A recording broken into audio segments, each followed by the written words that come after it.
Et si on parlait de sport? Une émission produite et réalisée par l'association Et si on parlait de sport et animée par Laurent Garnier et Adrien Picou. Bienvenue dans la 132e émission de Et si on parlait de sport. Chaque semaine, on vous raconte le sport tel qu'il se vit vraiment, dans l'intensité et de l'effort, la force des émotions et de cette énergie qui traverse les stades, les salles, les pistes. L'émission vous plonge au cœur de l'action, sur les terrains, dans les coulisses et au plus près de celles et ceux qui façonnent l'actualité sportive. Merci à nos partenaires LG Consultants, Samper Connect, Sport Région avec André Lafenêtre et l'agence Bel Ombra de Bruno Hamet. Des soutiens passionnés, constants, qui partagent la même vision. Le sport, c'est une aventure collective, un terrain d'unité et d'élan. Merci aussi à notre Dream Team de l'association Et si on parle de sport, animatrices, animateurs, chroniqueurs et consultants, toujours prêts à faire vivre le sport autrement avec le cœur et le sourire.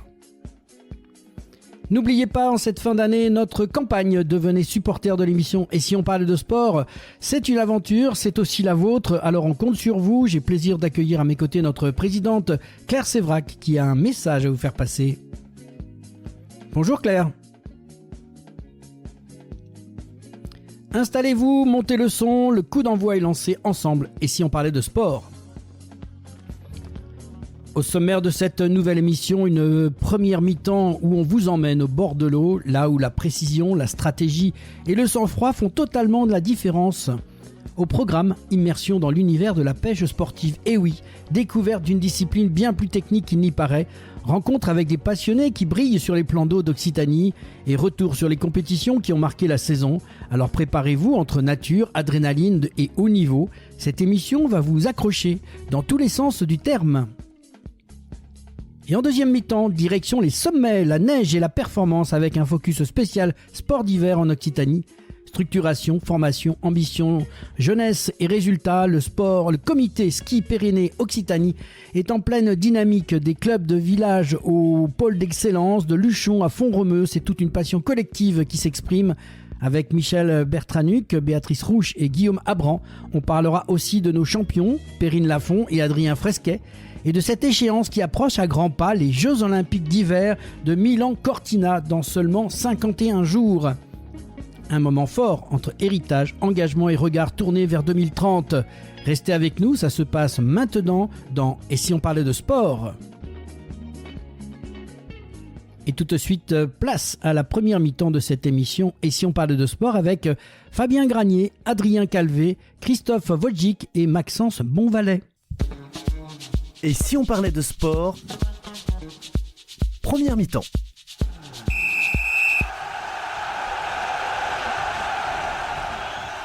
Et retour sur le plateau de Et si on parlait de sport? Aujourd'hui, nous vous proposons d'enfiler les bottes, de dérouler les lignes et de vous plonger dans l'univers ultra compétitif de la pêche sportive. Oui, c'est un vrai sport avec des champions, des stratégies, de l'adrénaline et des clubs qui envoient du lourd. On accueille 4 invités passionnés, 4 acteurs majeurs du terrain. Préparez-vous, ça va faire effort aujourd'hui. Et j'ai le plaisir d'accueillir Fabien Granier, qui est le patron de la pêche sportive eau douce en Occitanie. Bonjour Fabien. Et bonjour. Adrien Calvé, qui est le président de la fameuse team Sansas Négrépolis, un club qu'on ne présente plus en Tarn-et-Garonne, que l'on connaît bien. Bonjour Adrien. Bonjour. Et 2 pêcheurs de compétiteurs du club, Christophe Wojcik. Bonjour. Je me suis pas trompé. Et Maxence Bonvalet.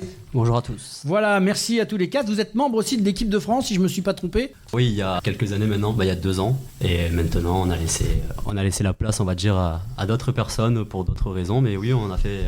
partie de l'équipe de France. Ouais, pendant 5 ans. On est content de vous accueillir. Bienvenue dans cette émission Et si on parlait de sport. Alors, première question, qu'est-ce que la pêche sportive? Fabien, pour commencer, peux-tu nous présenter très brièvement ce qu'est la pêche sportive version 2025? Oui, la pêche sportive, c'est avant tout, pour nous en tout cas, un loisir, parce qu'on n'est pas des sportifs professionnels. Donc ça reste un loisir, un sport de nature, mais qui par définition se pratique avec une licence. On dépend d'une fédération sportive. Et donc de ce fait, on fait des compétitions. Alors quelques mots sur Fabien justement. Comment tu es venu à la pêche sportive? Il y a longtemps. Déjà, je suis venu à la pêche déjà par passion. Et puis voilà, on se prend au jeu. Après, moi je suis compétiteur de nature. Je suis un ancien joueur de rugby. Et quand j'ai arrêté de jouer, j'avais toujours cette volonté de compétition, de se challenger. Et du coup, la pêche de loisir, je me suis dit pourquoi pas aller vers de la compétition pour justement avoir cette notion de challenger, de se comparer aux autres, de progresser aussi.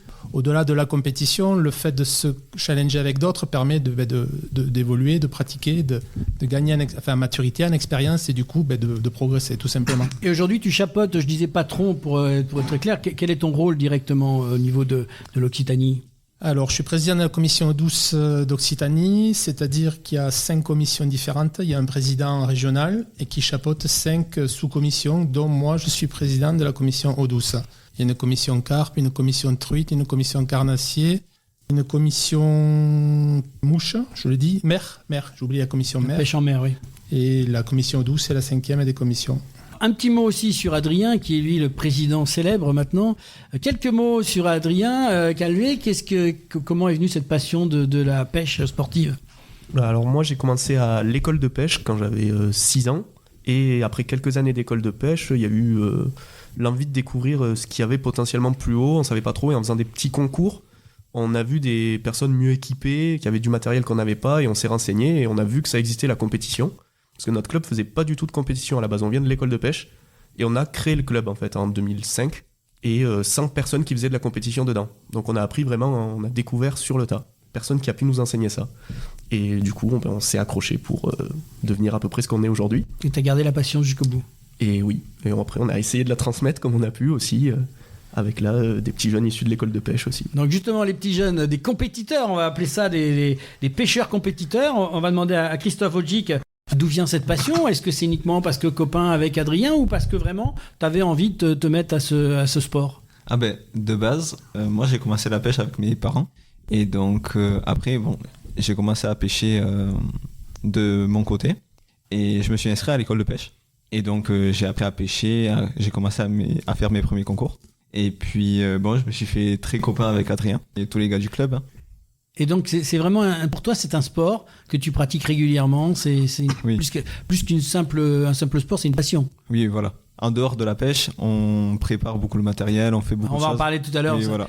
On va passer à Maxence Bonvalet qui a fait partie des équipes de France comme Christophe. Quelques mots, qui est Maxence et d'où vient cette passion ? Et cette passion elle vient tout simplement de mes grands-parents qui ont du coup créé l'école de pêche de Nègrepelisse. Et suite à ça, moi j'ai été pris avec papy qui m'a amené à la pêche. Par la chance, c'est qu'Adrien du coup s'est lancé avec mes grands-parents dans la compétition et moi j'ai suivi la voie qui était du coup plus ouverte que à l'époque d'Adrien. Et maintenant après on fait des concours tous les week-ends et on est autant passionné par la nature et par ce moment-là d'essayer d'aller chercher la victoire. Mais pour toi c'est un véritable sport. Ah oui, c'est un sport parce que on stresse la veille, quand on s'endort, on est en train de s'imaginer, on se refait tout le scénario du lendemain. Et donc ça, je pense, ça fait partie du sport de cogiter. Merci à tous les 3, à tous les 4. On a vu tout à l'heure avec toi, Fabien, les 5 grandes disciplines de la pêche sportive. Et vous, la vôtre, c'est laquelle exactement sur ces 5 disciplines ? Alors nous, c'est la pêche sportive en eau douce. Pêche du poisson blanc, c'est-à-dire le poisson qui est naturellement présent dans les cours d'eau. Alors pour autant, les autres types de pêche, normalement aussi, le poisson est naturellement présent, à part peut-être la pêche à la mouche, où il y a peut-être des lâchers de truite.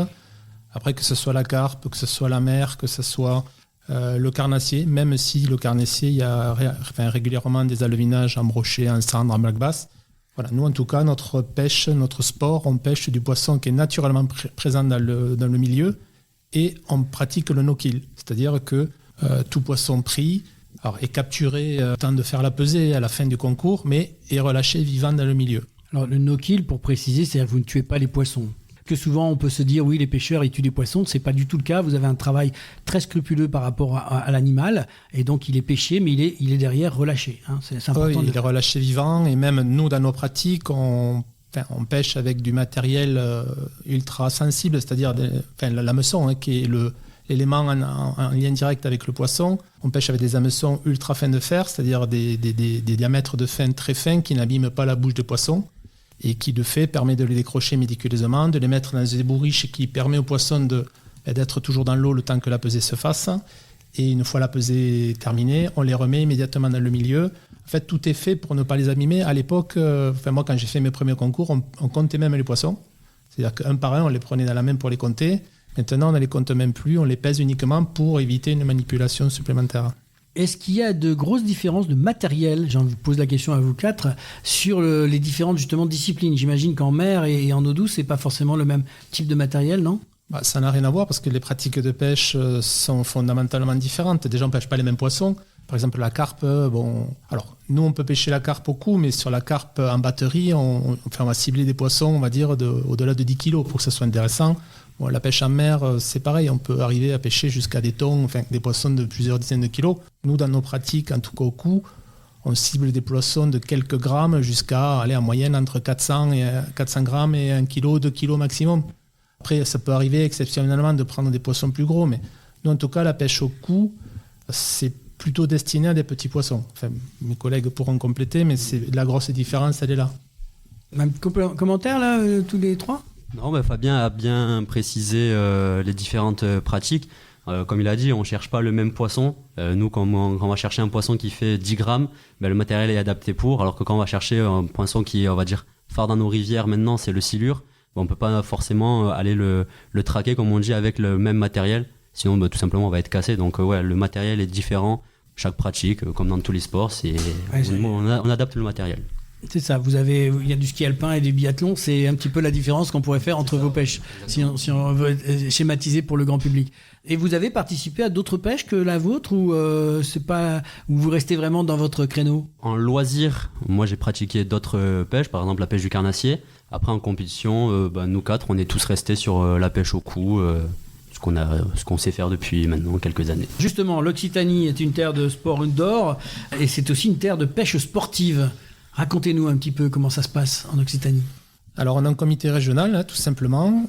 En Occitanie, on est une grande région. Quand je dis grande, c'est spatialement parlant. Et du coup, on s'est organisé. Tout démarre du niveau départemental, c'est-à-dire que dans chaque département d'Occitanie, il y a un comité départemental dans lequel on organise les compétitions de niveau départemental. Ensuite, on accède au niveau régional. Et donc, au niveau de la région, on a scindé la région en deux, en se basant sur les anciennes régions, c'est-à-dire Midi-Pyrénées et Languedoc-Roussillon. Donc on organise ce qu'on appelle des RE2, donc c'est le premier niveau régional de compétition, qui sont faites indépendamment dans chacune des deux régions pour éviter trop de kilomètres, trop de déplacements. Et ensuite, le deuxième niveau régional, c'est-à-dire le RE1, on regroupe les meilleurs pêcheurs des RE2 respectives, et là est désigné le champion d'Occitanie. Et le champion et on va dire les premiers classés accèdent ensuite aux niveaux nationaux. Alors selon les pratiques, ça peut être en mixte la pêche au cou, il y a la pêche au moulinet, c'est-à-dire à l'anglaise notamment, et des pêches au feeder. Mais généralement, en tout cas dans toutes les disciplines, on est organisé de la sorte. Une RE2, une RE1 et ensuite accès au niveau national pour ensuite désigner sur 2 ou 3 divisions, me semble-t-il, 2 divisions, les champions nationaux. C'est organisé par les clubs ou c'est chapeauté vraiment par les comités? Les départements. Mais disons que les comités désignent le comité régional désigne les CD et clubs organisateurs. Ensuite, l'organisation en tant que telle, une fois qu'elle est désignée, c'est le club local qui organise la compétition, mais avec l'appui du CD aussi, parce que malgré tout, on est un petit milieu, on n'est pas nombreux. Donc en tout cas, c'est chapeauté de la sorte. Adrien, la team Sensas Nègrepelisse est décrite comme une club très phare en Tarn-et-Garonne. Pouvez-vous nous en dire plus sur cette réputation? On est un club récent à l'échelle de la pêche, parce que c'est un club qui s'est fait il y a moins de 20 ans et surtout, comme je disais précédemment, 100 compétiteurs à la base. Et maintenant, il reste plus que 5 clubs dans le Tarn-et-Garonne. Et cette année, on était 2 à participer au championnat de France des clubs. Et nous, on a réussi à se maintenir dans les 26 mieux classés. On a fini 8e sur le championnat de France des clubs. Donc à notre petit niveau, on représente quand même pas mal le Tarn-et-Garonne. Sans prétention, je pense que même dans la région, on est un des clubs sur lesquels on peut compter. C'est pour ça qu'on parlait de réputation, effectivement. Tous les deux, on va reparler un petit peu de cette équipe de France. Qu'est-ce que ça représentait pour vous d'être en équipe de France? Parce que c'est un peu le rêve de tout sportif, de se dire un jour, je vais mettre le maillot d'équipe de France. Comment vous l'avez vécu, cette période-là? Alors effectivement, si vous n'êtes plus aujourd'hui, mais il y a quand même eu un moment d'émotion, un moment fort. Pouvez-vous nous raconter un peu ça? Tout simplement, c'était déjà une grande fierté de pouvoir les représenter pendant de nombreuses années, mais c'était surtout une concrétisation du travail par exemple, de mes grands-parents qui ont su investir du temps pour moi, mais aussi la création du club qui m'a permis d'évoluer et d'arriver, on va dire, au plus haut du sport. C'est du coup représenter son pays, c'est une énorme fierté, et d'autant plus quand on peut aller chercher des médailles lors des championnats du monde. C'est juste incroyable, et je pense que chaque sportif mérite ou a cet objectif une fois dans sa carrière de représenter ce pays. Et tu as participé, toi, à un événement international de haut niveau comme ça ? Ouais, j'ai participé du coup à 6 championnats du monde. Du coup, j'ai commencé en 2017, et donc j'ai fait 2017, 2018, 2019. Après, il y a eu le Covid, et donc ça a ralenti pour tous les sports. Et on va dire récemment, mon dernier championnat du monde, c'était l'année dernière, du coup, en Serbie. Et donc, c'était entre guillemets pas la fin de ma carrière, mais j'ai décidé après d'arrêter un peu ce côté-là, parce que j'avais besoin aussi pour mes études et pour le travail, donc j'ai préféré consacrer ce temps-là. Mais c'est vrai que ça a été une très grande fierté. Mais ça voyage quoi en pêche, oui, on a fait un peu tous les pays, hein. Pour les citer, j'ai fait l'Irlande, Portugal, Italie, Slovénie, Espagne, et du coup le dernier, la Serbie. Alors, la question qui moi, m'avait passionné la dernière fois, mais j'aimerais qu'on en revienne un peu là-dessus, c'est comment s'organise une compétition, ou plutôt, comment on prépare une compétition ? Parce que j'ai des souvenirs de ce que tu nous avais dit qui était vraiment passionnant. Est-ce qu'on peut raconter un peu ? Moi, quand j'ai découvert qu'il fallait presque une semaine pour préparer une compète, sur le moment, j'ai eu du mal à croire. Mais après, Adrien, il nous a raconté tout ça et j'ai trouvé ça génial. Est-ce que vous pouvez nous raconter un peu comment vous préparez un championnat du monde, un championnat d'Europe, ou même un tournoi local ? Enfin, comment vous pouvez nous raconter tout ça ? Alors déjà, oui, je pense que ça dépend du championnat qu'on prépare. Mais on va partir sur un championnat régional. On va dire que potentiellement, on connaît le parcours. Donc on a déjà des infos de base. On sait quel matériel on va devoir préparer pour s'adapter aux conditions de ce parcours. Après, c'est les aléas de la pêche. On est toujours obligé de prévoir plus large parce qu'on ne sait jamais ce qui va se passer. Mais donc ça va de la préparation des lignes qu'on utilise, aux élastiques, aux hameçons, notre commande d'èches. Donc les èches, c'est les appâts qu'on utilise. Donc des vers de vase, des asticots, des vers de terre, toute notre commande va dépendre des informations qu'on a eues sur la pêche récemment, des entraînements qu'on aura pratiqués. Donc il y a ça. Et pour les championnats au niveau national, où on n'a pas forcément connaissance du parcours, ça passe par demander des informations aux copains. C'est-à-dire le réseau qu'on s'est tissé année après année, ça nous sert quand même à dégrossir aussi la découverte d'un parcours. Et ensuite, oui, selon l'importance du championnat, soit on va pratiquer 2 entraînements les jours d'avant, soit on va y aller la semaine. Et pour les championnats du monde, c'est encore autre chose, et je vais peut-être laisser Maxence en parler. Oui, du coup, pour les championnats du monde, comme on peut s'imaginer, vu que c'est quand même l'épreuve la plus importante pour un pêcheur, la préparation se prépare déjà quasiment presque 2 mois avant, où donc nos sélectionneurs nous donnent des consignes sur leurs informations eux, donc qu'on doit préparer, comme Adrien vous a cité juste avant pour un championnat régional, on va dire. Et après, nous, on part, donc déjà, il y a le voyage, donc il faut compter 1 jour de voyage. Et arriver sur place, nous, il faut savoir qu'on ne connaît pas le parcours. Quand on va en Slovénie, le parcours, pour les 3/4 présents, on ne le connaît pas. Et donc là, passe 1 semaine d'entraînement où chaque jour, on va essayer plusieurs techniques, on va essayer de comprendre comment là, par exemple, c'est en rivière, le fond, essayer de comprendre où les poissons se situent. Et suite à ça, après, on va établir du coup une stratégie pour toute l'équipe qu'on doit respecter pour le jour J, donc qui c'est souvent le samedi et le dimanche. Et donc voilà, c'est vraiment beaucoup de temps, c'est une charge lourde, hein, parce qu'il faut s'imaginer qu'on pêche du lundi au vendredi de par exemple 5h à 14h. Donc c'est vraiment c'est intense, hein, c'est comme n'importe quel sport au final. Et derrière ça, après il y a beaucoup de réflexion, et après il faut faire des choix et espérer qu'on ait fait les bons comparés aux concurrents et essayer d'être le meilleur, quoi. Et comment concrètement s'organise une compétition ? Un petit peu, mettez-nous dans l'ambiance. Je veux partir d'une compétition. Comment ça se passe pour le grand public ? Sur le week-end, sur le jour J ? Oui, comment c'est géré et, voilà. On arrive, on pointe les licences, entre guillemets, on montre qu'on est présent, on signe une fiche. Et ensuite, il y a le tirage au sort. Donc ça, c'est une partie très importante de notre sport. Le tirage au sort qui va déterminer les places qu'on occupera sur la première manche, la deuxième manche, la troisième manche, comme ça en 3 manches. De là, on part sur nos places pour la première manche. Et donc là, on va installer notre matériel, préparer les amorces, préparer les èches parce qu'il y a un contrôle des quantités des appâts qu'on utilise. Donc ça dure à peu près, en général, il y a entre 2 et 3 heures d'installation. Et ensuite, il y a ce qu'on appelle l'amorçage, donc c'est le fait d'amorcer. Donc là, nous, avec l'amorce, on constitue des boules et qu'on va jeter sur les coups qu'on décide d'amorcer.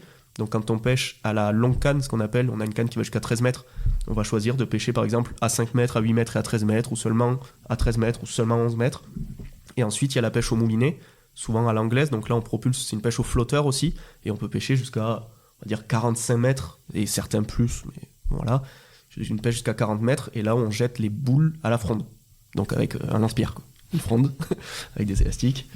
Et donc ça, la phase d'amorçage dure 10 minutes, et à partir de là, la compétition commence. Donc c'est pour 3 à 5 heures de pêche selon le championnat. Et donc pendant ces heures de pêche, on essaie d'être le plus productif possible, de soit avoir un rythme de touche important pour maximiser le nombre de poissons, soit de sélectionner les plus gros poissons pour avoir le plus gros poids à la fin. Donc là, c'est des stratégies qu'on a déterminées à l'avance et qui sont évolutives quand même. Parce que pendant la pêche, tout se passe pas toujours comme prévu. Il peut s'être pris un gros poisson alors que nous, on avait prévu de pêcher les petits poissons. Et on est en train de toujours cogiter. Et l'idéal, c'est d'avoir l'appui d'un coach, qui est très important parce qu'il nous facilite la phase de préparation. Et pendant la pêche, il nous tient informés de ce qui s'est fait et nous aide à faire les choix pendant la manche. C'est-à-dire là, tu te situes bien dans le secteur, il y a un classement sur 15, on peut pas le connaître en direct. Mais le rôle du coach, c'est d'essayer de l'évaluer. Et si on est bien situé après tant d'heures de pêche, il va nous dire de rester sur la même stratégie ou au contraire de faire un choix stratégique différent pour oser et pour aller chercher les premières places. Et tout ça, c'est encore différent quand on pêche par équipe. Parce que par équipe, parfois, le but, c'est pas forcément d'aller gagner son secteur, c'est de prendre le moins de points possible pour l'équipe. Donc parfois, de limiter la casse, quitte à faire une pêche qui est pas terrible, mais de pas prendre de risques. Donc il y a tout ça sur lesquels il faut toujours jongler et essayer de faire les meilleurs choix en espérant que ce soit les bons. Moi, j'avais juste une petite question. C'est qui attend le poisson? C'est vous ou c'est le poisson qui vous attend? C'est aucun des deux, c'est on le cherche, on le traque. On le traque, on doit se mettre dans la tête du poisson. On doit comprendre ce qu'il a envie de manger à ce moment-là, où il se trouve, et on doit être plus intelligent que lui, et souvent on l'est pas. Quel bilan dresseriez-vous sur l'année 2025 pour la pêche sportive, notamment en Occitanie? Le bilan, on va dire qu'on est dans la continuité des années précédentes. On est malgré tout un milieu assez modeste en termes de pêcheurs. Et d'une année sur l'autre, on s'aperçoit que le nombre n'évolue pas forcément à la hausse. Ça a plutôt tendance à stagner, voire parfois à diminuer. Pourquoi ? Parce que déjà, c'est un sport qui coûte relativement cher. On vient de le dire, qui prend énormément de temps. Avec des déplacements, quand on veut faire la compétition, des déplacements aux 4 coins de la France si on veut faire des compétitions de bon niveau. Donc c'est déjà des paramètres importants. Ils sont aussi liés à un facteur, malgré tout, chance aussi, il faut le reconnaître. Sur des compétitions, quand on a des tirages au sort plus favorables que d'autres, forcément ça aide.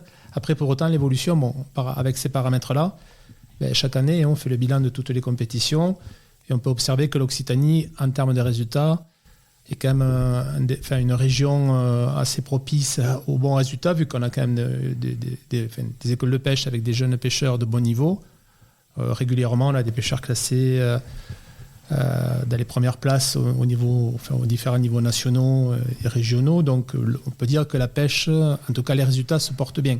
Adrien disait le team Nègrepelisse parmi les 8 meilleures nations, parmi les 8 meilleurs clubs au championnat de France. Donc c'est quand même notable dans le sens où en plus l'équipe était uniquement composée de jeunes pêcheurs de moins de 30 ans. Oui, j'étais le plus vieux. J'ai 29 ans et j'étais le plus vieux. Je crois qu'on avait une moyenne d'âge, on a dit, de 22 ans. On avait 2 pêcheurs de 17 ans, toi 21, Quentin 26 et moi 29. Et dans le milieu de la pêche de compétition, on est vraiment des jeunes. Quelles sont les perspectives pour 2026 ? Alors on a la chance d'avoir le championnat club cette année pas loin de chez nous. On l'aura dans le 24, à la limite 24-47. Donc c'est à 2 heures de chez nous, un parcours qu'on connaît un petit peu, donc essayer de réitérer la performance de l'année dernière, c'est-à-dire se maintenir dans le championnat de France des clubs, parce que là on n'a pas de qualification à passer. On s'est maintenu, donc on n'a pas d'étape régionale à passer. Donc se maintenir, et là ça sera j'imagine plus dur, parce que ça sera plus qu'à 20 équipes, et je crois qu'ils parlent de maintenir que 5 équipes. Donc là l'objectif c'est finir dans les 5 premiers. Et ensuite sur le plan individuel de chacun des pêcheurs, accéder aux divisions nationales, se maintenir dans les divisions nationales, essayer de gagner des titres même au niveau régional et national. On n'en a pas parlé, mais on peut le dire, on a quand même eu des titres nationaux cette année. Donc en 2025, on a Gilles Massiot qui a remporté le championnat handi-pêche, qui a fini 2e à la Coupe de France Handi-Pêche et 2e au championnat de France Master. Donc c'est les plus de 55 ans et moins de 65 ans. Donc 3 podiums sur 3 compétitions nationales. C'est plutôt pas mal. Et ensuite, on avait des jeunes pas directement au championnat du monde en tant que participants, mais on avait 3 jeunes qui ont fait les stages de sélection en équipe de France, 2 qui ont participé au Trophée des Nations. Donc c'est une compétition européenne avec l'équipe de France avec un groupe élargi, c'est-à-dire au lieu d'être seulement 5 pêcheurs, ils sont 10. Donc on avait 2 jeunes pêcheurs de notre club qui a participé à cette rencontre à l'équipe de France. Et ensuite, on a un des anciens pêcheurs de l'équipe de France U25 de notre club, Quentin Daza, qui est rentré dans le staff des U25, donc en tant que coach. Et ils ont décroché la 2e place au championnat du monde. Ça, c'est pour les niveaux déjà international et c'est pas mal. Bonne dynamique. Quel conseil pour terminer un peu cette émission vous donneriez à quelqu'un ou à des jeunes qui souhaitent se lancer dans la pêche sportive ? Si je donnerais un conseil, c'est de se renseigner déjà s'il y a des clubs autour de chez vous, parce que la pêche, c'est avant tout quand même du partage. Et maintenant, nous, on peut le voir. Des fois, on va aller sur des concours où les gens viennent nous demander des conseils ou autre.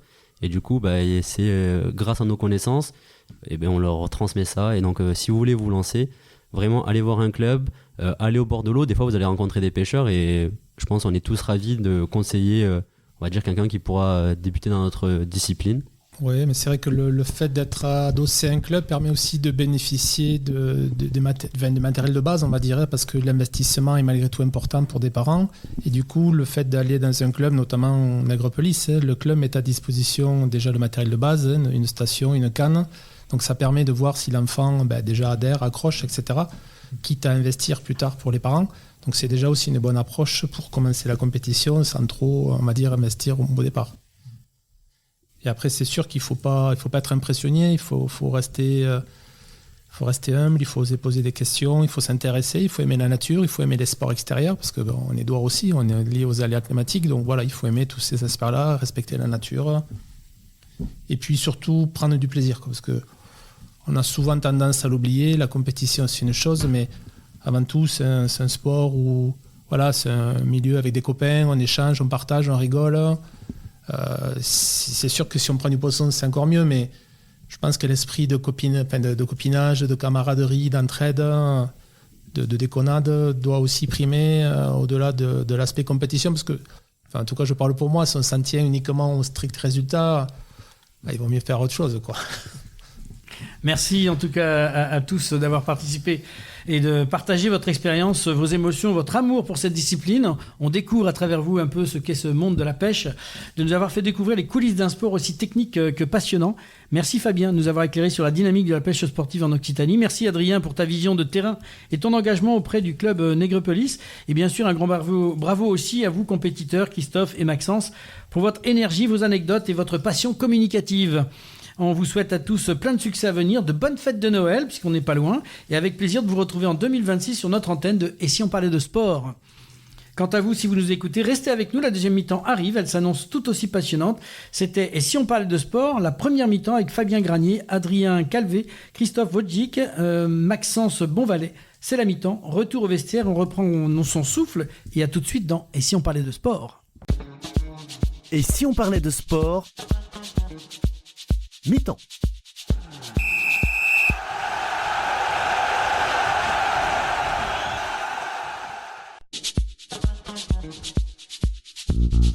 Devenez supporter de l'émission Et si on parlait de sport ? Depuis plus de 125 émissions, l'équipe de Et si on parlait de sport fait briller le terrain médiatique des sportifs, des entraîneurs, des dirigeants, des bénévoles, toutes celles et ceux qui font battre le cœur du sport au quotidien. Nos chroniques, nos interviews, nos reportages touchent chaque mois des milliers d'auditrices et d'auditeurs. Mais pour continuer, pour exister, pour aller encore plus loin, on a besoin de vous. Pourquoi nous soutenir ? Parce que vous aimez notre ton vrai, nos sujets humains, nos valeurs fortes. Parce que vous croyez que le sport, ce n'est pas que la performance, mais l'esprit d'équipe, la passion, la proximité. Et parce qu'un média indépendant, ça se défend. Alors avec votre soutien, on peut continuer à produire chaque semaine, à donner la parole aux acteurs du terrain et lancer de nouveaux formats encore plus forts. Alors rejoignez le club des supporters de l'émission. Ici, pas de minimum, pas de maximum. Chacun donne ce qu'il veut, ce qu'il peut. Un simple clic sur et si on parlait de sport.fr ou sur Hello Asso. Et bienvenue dans l'équipe. Allez, on compte sur vous, devenez supporter de l'émission Et si on parlait de sport et faites partie de l'équipe qui fait vivre la passion du sport partout en France.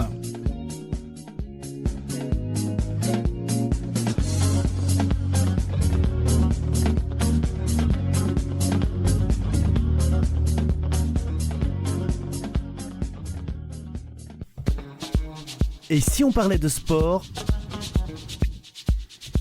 deuxième mi-temps.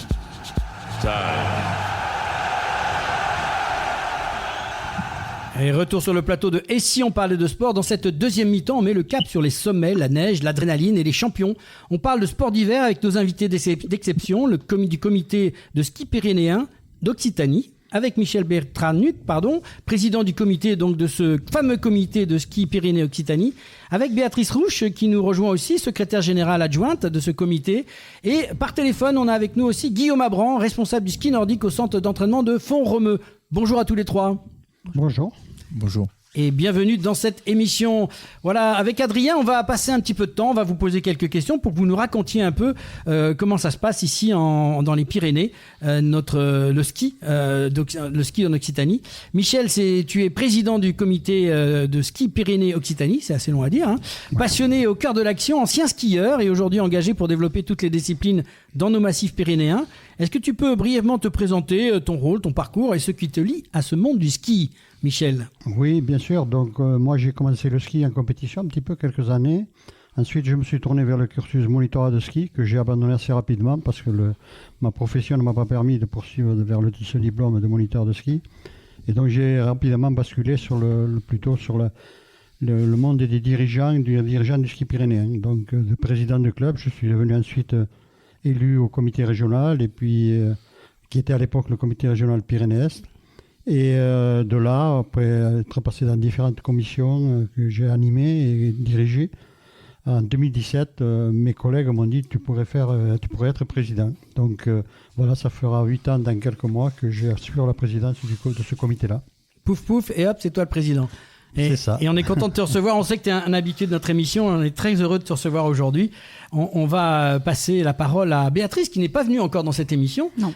Béatrice Rouge, donc un petit mot. Qui est Béatrice ? Béatrice, elle est aussi une ancienne compétitrice. Puis progressivement, je suis devenue secrétaire au ski club des Monts d'Olme, en Ariège. Et en 2022, je suis devenue secrétaire générale adjointe au sein du comité de ski Pyrénées-Est.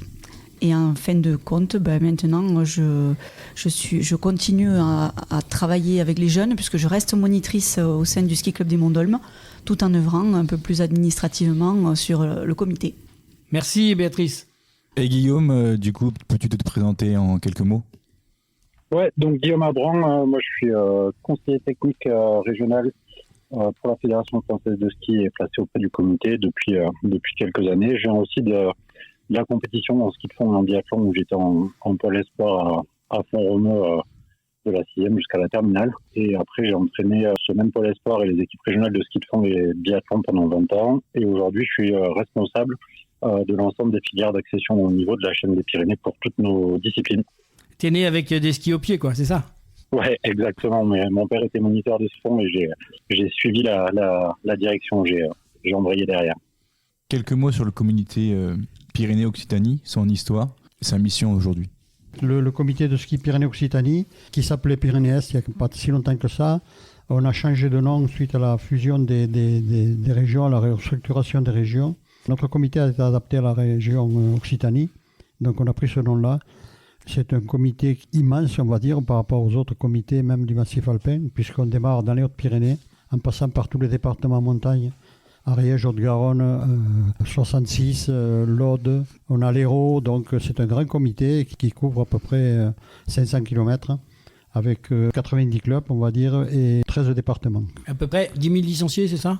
Tout à fait, on est à 9 000 licenciés, donc c'est l'objectif 10 000. Mais bon, on va dire objectif 10 000 alors. Voilà, c'est ça. Les disciplines qui sont proposées par ce comité, alors soit Guillaume, soit toi, Béatrice. Guillaume serait plus précis pour en parler, mais sinon globalement on a des disciplines qui sont le nordique avec le ski de fond et le biathlon, on a l'alpin, le freestyle, le snowboard, et puis on a aussi quand même du ski de vitesse et ça fait partie des disciplines qui sont les moins connues.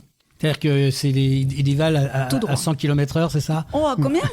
Bien plus. Non, on a dans notre comité le recordman du monde, je pense qu'il est maintenant à 256 km/h. Oui. Ah oui, j'étais loin. C'est des Formule 1 de la neige, quoi. Oui. C'est ça, oui. C'est fou. C'est intéressant un jour de nous le présenter, si ben oui, venir. Je l'inviterai, oui. Ah oui, avec grand plaisir de le recevoir. Quel est le rôle du comité dans l'organisation des compétitions?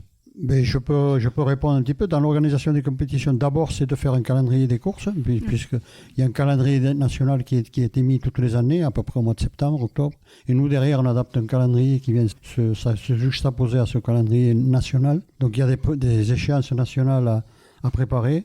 Et nous, on organise des compétitions. Donc, notre rôle, c'est de former les dirigeants qui sont capables d'organiser des courses, les officiels également, les chronométreurs, les juges.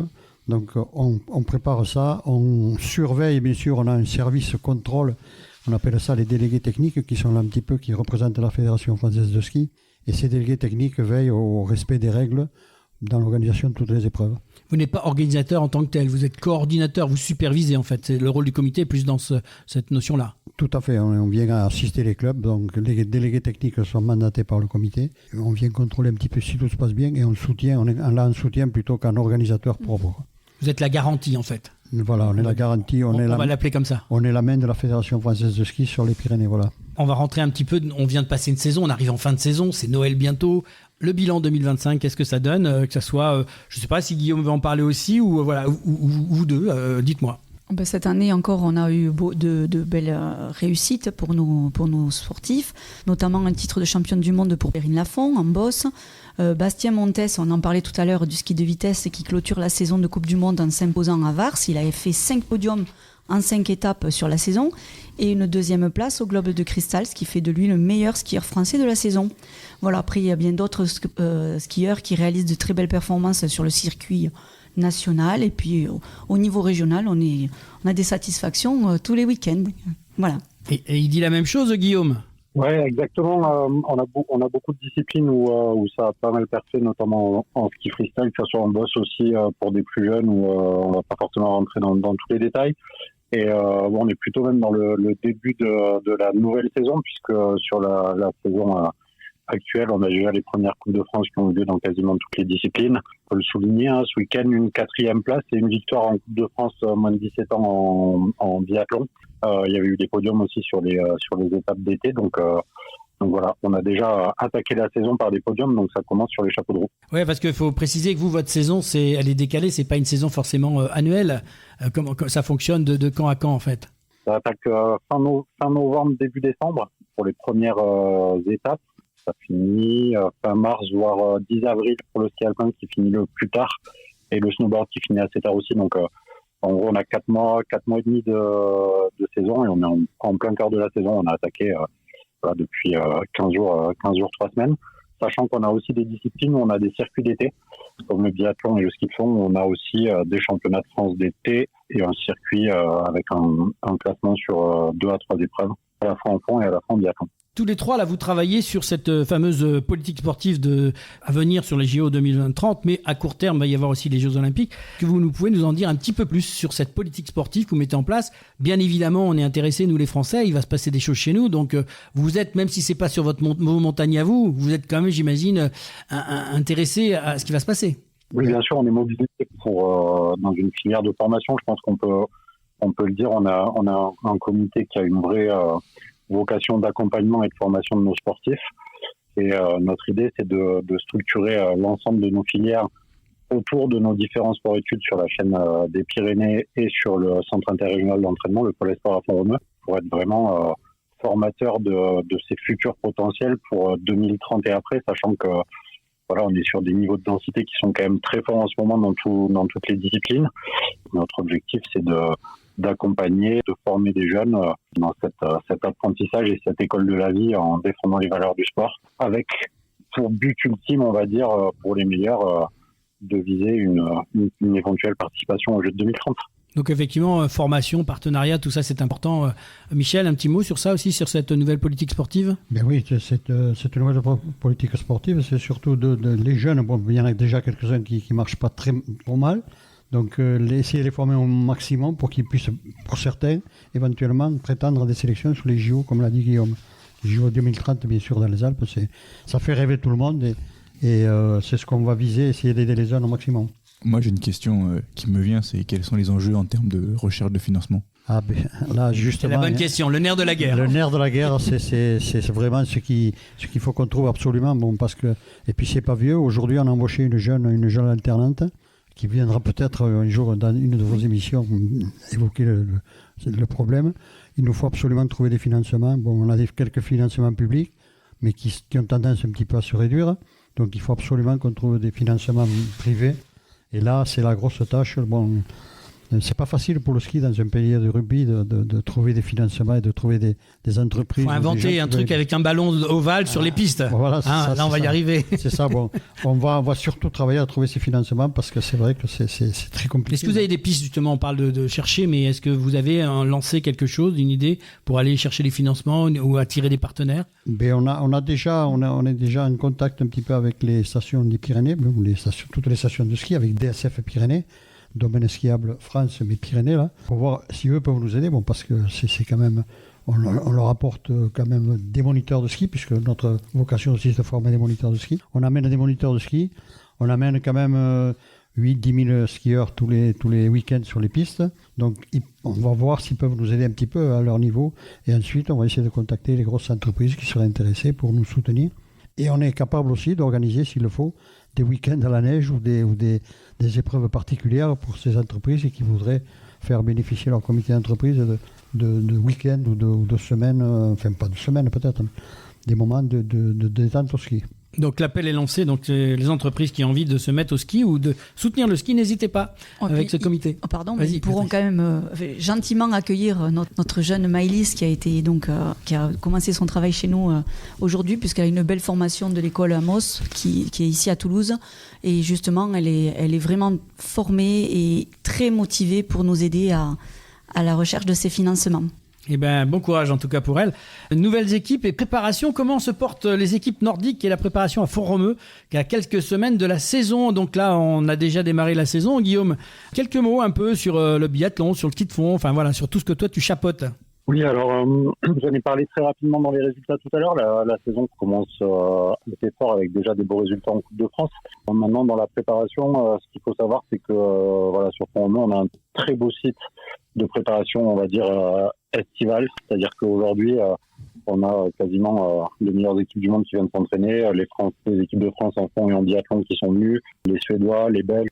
Bon, bref, on accueille des équipes et des teams. Donc, quand les Scandinaves commencent à venir s'entraîner dans les Pyrénées, c'est que ça sent bon en termes de qualité de site pour nous. Du coup, sur la préparation de nos sportifs sur ces périodes-là, on a aucun souci. La préparation est plutôt très bonne.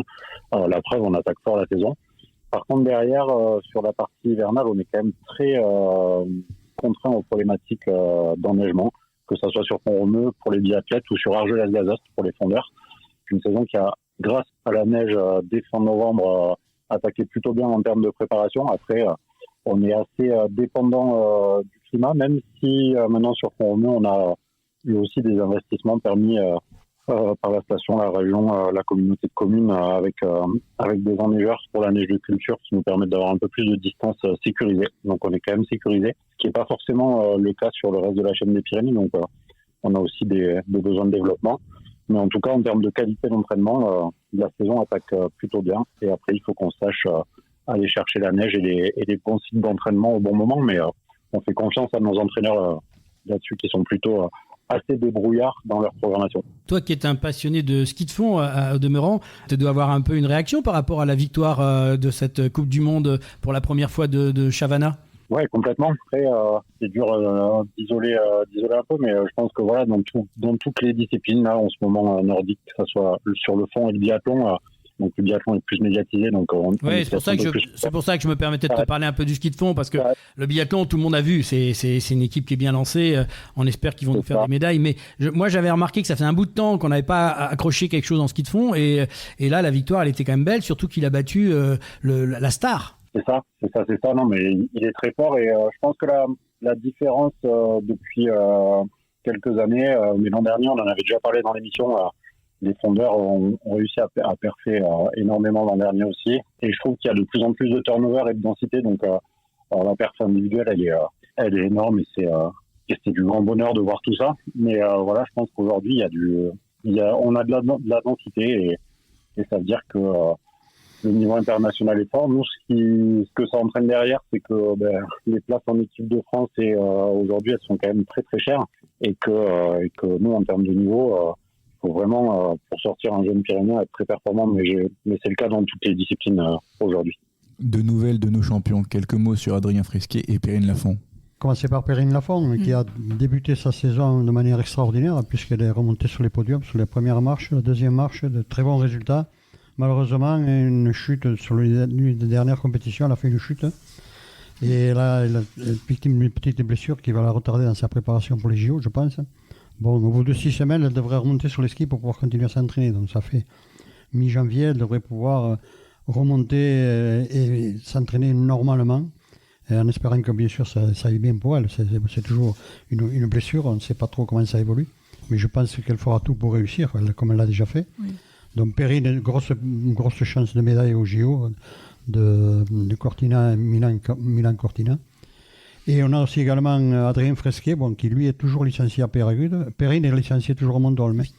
Et Adrien Fresquet, qui est toujours licencié au club de Peyragudes, lui aussi, il débute très très bien sa saison, après une saison blanche due à des blessures à répétition, assez gravement blessé la saison dernière. Là, il a été courir aux États-Unis, il a fait des temps d'entraînement dans les 20 meilleurs mondiaux en descente et Super G, donc ça marche très bien. Là, il a participé à des Coupes d'Europe, il termine toujours dans les 10 premiers meilleurs en Coupe d'Europe. Donc je pense que lui aussi, son grand espoir déjà, c'est d'être qualifié et sélectionné pour les JO, parce que les places sont chères un petit peu. Hein. Et ensuite, c'est de réussir, bien sûr, et porter haut les couleurs des Pyrénées. Là, tu me fais la liaison naturelle. On est à 51 jours aujourd'hui des Jeux Olympiques d'hiver à Milano, Cortina. Qu'est-ce que ça représente pour votre comité, un événement comme ça ? Oui, Béatrice, pardon, mais il y a les enjeux de trouver le développement, en fait, donner de l'envie aux plus jeunes, à toute la base de nos skieurs loisirs dans les clubs. C'est aussi le rôle du comité de les accompagner, d'aider pour que ces jeunes progressent et c'est aussi toute la source de nos futurs champions. Voilà, donc ça donne aussi des idées.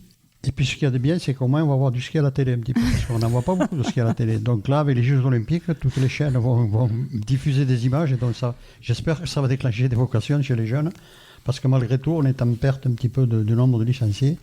Parce que c'est un sport qu'on ne voit pas beaucoup à la télé. Bon, pourtant, ça peut être quand même assez télégénique.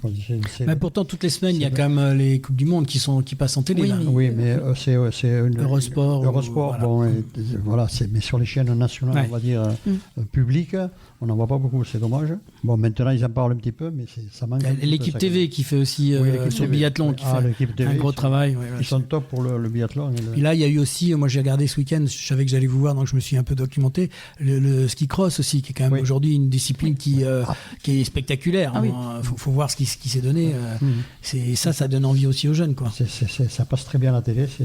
Il y a 2 frangins qui ont gagné, d'ailleurs, j'ai vu j'ai vu la course, c'était super. Les 2 frangins, les Cholet, c'est ça, les frères Cholet, qui sont arrivés tous les 2 dans la dernière ligne droite, c'est extraordinaire. Ouais. Un petit mot de ton côté, Guillaume, sur ces Jeux Olympiques qui arrivent. T'as la pression aussi, quand même. Ouais, mais c'est nous, on le prend vraiment comme une fête, et je pense que c'est ça, c'est un grand moment d'émulation et un coup de projecteur.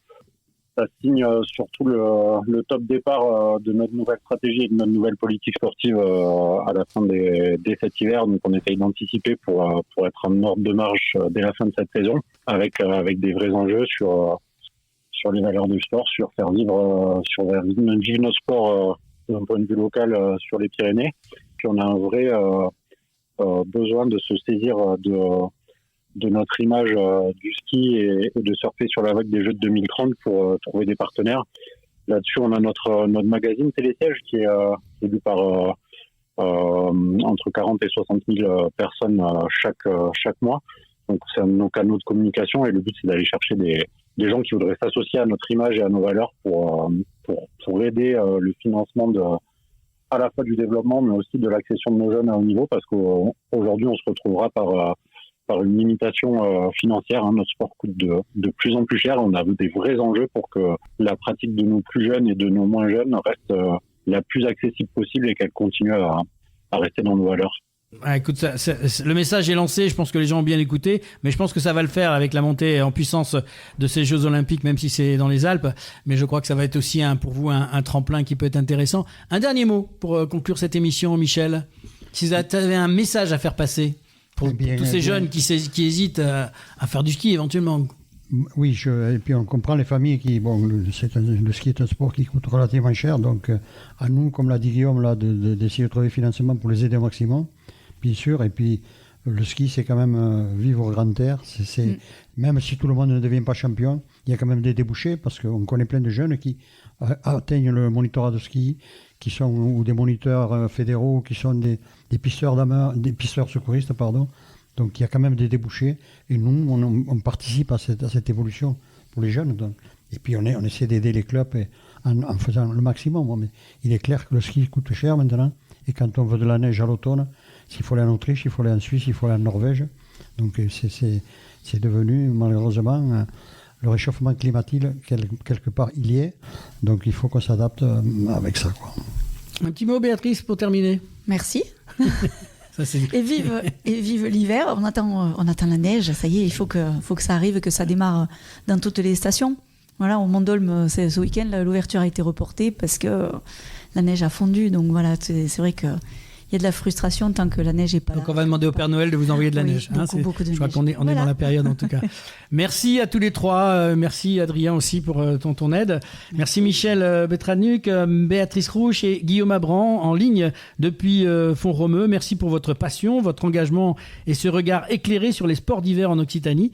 À quelques semaines des Jeux Olympiques de Milan-Cortina, on sent toute l'énergie et l'ambition qui anime ce comité entre développement des jeunes, performances de nos champions et projets structurants vers 2030. La dynamique est bien lancée. On se retrouve très vite pour une nouvelle émission de Et si on parlait de sport, une émission spéciale Noël. D'ici là, prenez soin de vous et vive le sport. C'est la fin du match de cette 132e émission de Et si on parlait de sport.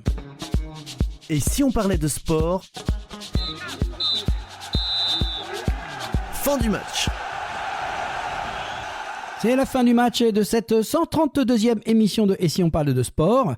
Un grand merci à nos invités du jour, Fabien Granier, Adrien Calvé, Christophe Hodjic, Maxence Bonvalet, Michel Bertranuc, Béatrice Rouch et Guillaume Abran. Merci pour vos voix, vos parcours et vos témoignages et vos passions. Merci à vous, auditrices et auditeurs fidèles. Continuez à liker, commenter, partager. Surtout, abonnez-vous à notre chaîne YouTube. Et si on parlait de sport, c'est vous notre moteur. N'hésitez pas à nous rejoindre.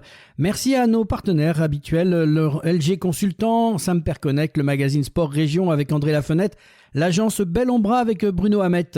Vous aimez Et si on parlait de sport, passez de l'autre côté du micro et devenez vous aussi membre ou supporter de l'association, parce que Et si on parlait de sport, ce n'est pas qu'une émission, c'est une communauté de passionnés qui fait vibrer le sport sous toutes ses formes. En nous rejoignant, vous aider à valoriser ses acteurs, à raconter ses plus belles histoires et à faire grandir cette aventure collective. Rejoignez-nous dès aujourd'hui et faites battre le cœur du sport avec nous. On se retrouve très bientôt pour un nouveau numéro d'Et si on parlait de sport, votre rendez-vous où la passion du sport se conjugue toujours avec humanité. À très vite et d'ici là, continuez à vivre le sport autrement. Et si on parlait de sport,